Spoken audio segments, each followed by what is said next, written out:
जिसे राखी के नाम से भी जाना जाता है, एक शुभ हिंदू त्योहार है जो कि भाई और बहन के अटूट प्रेम और विश्वास का प्रतीक है। रक्षाबंधन का अर्थ है सुरक्षा, दायित्व और देखभाल का बंधन।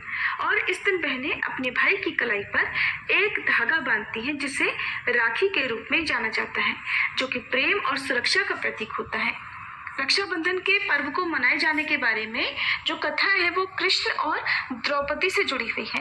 एक बार श्री कृष्ण की उंगली कट गई थी जिसमें से रक्त बह रहा था। ये देखकर द्रौपदी बड़ी चिंतित हुई और उस बहते रक्त को रोकने के लिए द्रौपदी ने अपनी साड़ी का एक टुकड़ा फाड़कर उनकी उंगली पर लपेट दिया था। मान्यता है तभी से रक्षाबंधन की परंपरा प्रारंभ हो गई और रक्षाबंधन का त्योहार हर साल श्रावण मास की पूर्णिमा तिथि को मनाया जाता है, जिसे नराली पूर्णिमा भी कहते हैं। और रक्षाबंधन के पर्व के साथ ही श्रावण मास की समाप्ति भी हो जाती है। हर बार रक्षाबंधन के त्योहार पर भद्रा का साया भी रहता है।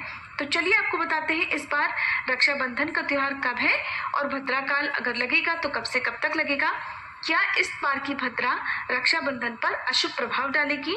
इस बार सावन पूर्णिमा प्रारंभ होगी 8 अगस्त शुक्रवार को दोपहर 2:13 से और पूर्णिमा तिथि समाप्त होगी 9 अगस्त दिन शनिवार को दोपहर 1:24 पर। क्योंकि रक्षाबंधन उदया तिथि के अनुसार मनाया जाता है, ऐसे में इस बार रक्षाबंधन 9 अगस्त दिन शनिवार को ही मनाया जाएगा।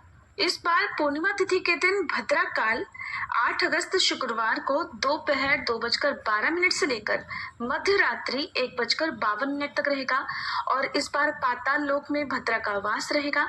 ऐसे में धरती लोक पर भद्रा अशुभ नहीं रहेगी, क्योंकि 9 अगस्त शनिवार को सूर्योदय से पहले ही भद्रा काल समाप्त हो चुका होगा, इसलिए रक्षाबंधन के दिन भद्रा का साया नहीं रहेगा।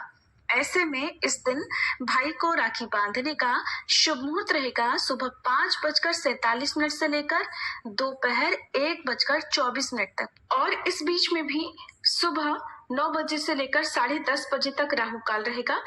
तो राहु काल के समय पूजा पाठ से जुड़े हुए या कोई भी शुभ या नया काम नहीं करना चाहिए।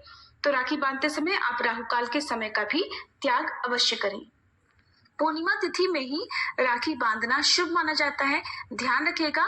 इसके बाद से पूर्णिमा तिथि समाप्त हो रही है, प्रतिपदा तिथि प्रारंभ हो जाएगी, इसलिए पूर्णिमा तिथि समाप्त होने से पहले पहले आप अपने भाई को राखी अवश्य बांध लीजिएगा। पूर्णिमा तिथि के दिन जो लोग उपवास रखते हैं और चंद्रमा को अर्घ देते हैं, उन्हें इस बार 8 अगस्त को पूर्णिमा का व्रत रखना होगा और 9 अगस्त को स्नान दान की और रक्षाबंधन की पूर्णिमा रहेगी।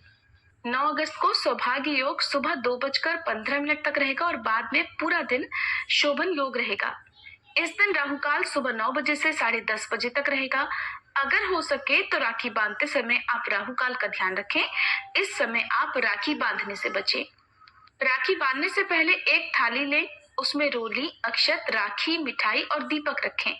आप अपने भाई की दाहिनी कलाई पर राखी बांधें, भाई की आरती करें और उनकी सुख समृद्धि की कामना करें और भाई को मिठाई खिलाएं।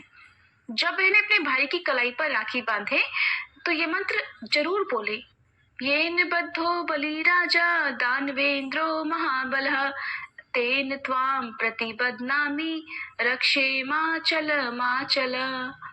यानी कि जिस रक्षा सूत्र से महान बलशाली राजा बलि को बांधा गया था, उसी से मैं तुम्हें बांधती हूँ। ये रक्षा सूत्र सदैव तुम्हारी रक्षा करे। ये थी आज की वीडियो। उम्मीद है आपको पसंद आई होगी। अगर अच्छी लगी हो तो वीडियो